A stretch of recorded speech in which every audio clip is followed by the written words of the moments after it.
I think this would be a good tie-in to what I was curious about next, and why I love kind of following you, and I'm glad we met, is just this idea of training for longevity versus training for, I wouldn't say performance, because I feel like longevity and performance can go hand in hand. Sometimes they don't, but a lot of people, when they start working out, especially when they're younger, go in for lots of strength and they want to look good.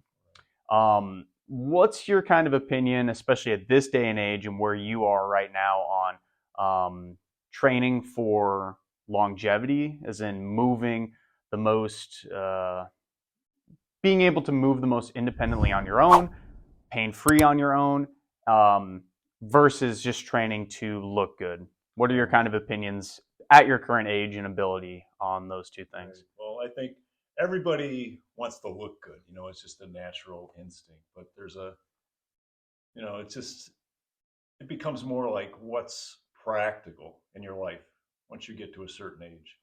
For me, that was like 45 or 50. But looking good is nice, but you want to feel good and be mobile, Mm-hmm. because if you don't have mobility, you have nothing, honestly. So for me, mobility and preserving strength has become important after 50. I'm 60 now. So it's been an evolution, so to speak, of learning trial and error, but just salvaging what I have basically. But looks are still important. Everybody wants to look.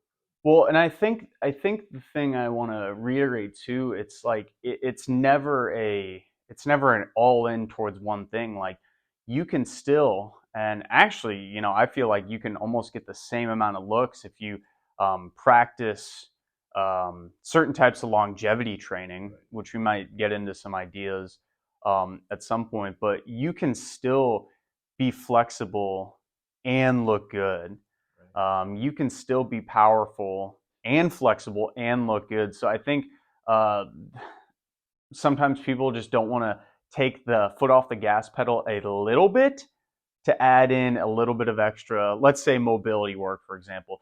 People don't want to take 10 minutes off of their bench press session to get a little bit more mobility in Right. their Because they shoulders. don't see the immediate value. Correct, Right. correct. Versus looking at it really long term as like, you know, this may be able to, even though I'm not going to be able to bench as much right now, I may be able to bench more 10 years down the road. And just the fact of benching 10 years down the road, Yes. To be period. able to do it Yep, healthy. 100%.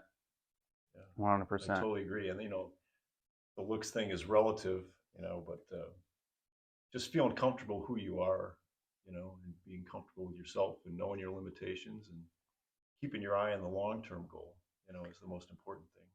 I think that's like a huge thing that just needs to be said too, is this idea of your ego in the gym. So, Mm-hmm. did you get to a point where you? I mean, obviously you did with the back pain and stuff, but I think so many times people see all these crazy things on social media and then immediately be like, I can't do that. I'm never gonna work out, or I don't move like that person, and that's how I should move.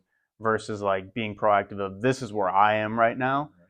and that's okay, because it should never be about looking or No. doing or moving And I like think somebody people else. get lost in that concept or quote unquote dream is like they see somebody doing something really amazing and it's like, oh, I have to aspire to that goal. And Right. it's really, you've got to work within your own goals and what works for you because that's all you really need to be focused on. I mean, you're not competing against the guy you just saw on YouTube bench 600 pounds. I mean, you've got to do what's good for you Sure. and inspires you because you want to.